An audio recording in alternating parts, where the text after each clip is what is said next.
Hello, my name is Kevin. I am from 11 Accounting 2. Now I want to make hot milk.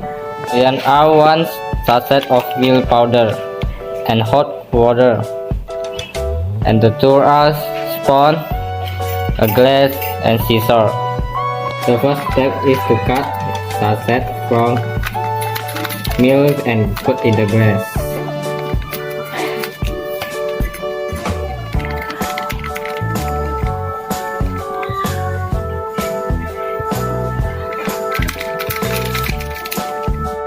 The second step is add hot water.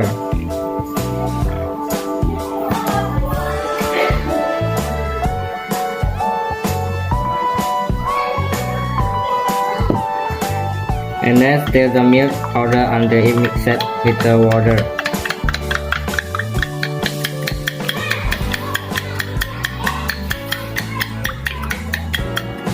And now the coffee milk is ready to drink.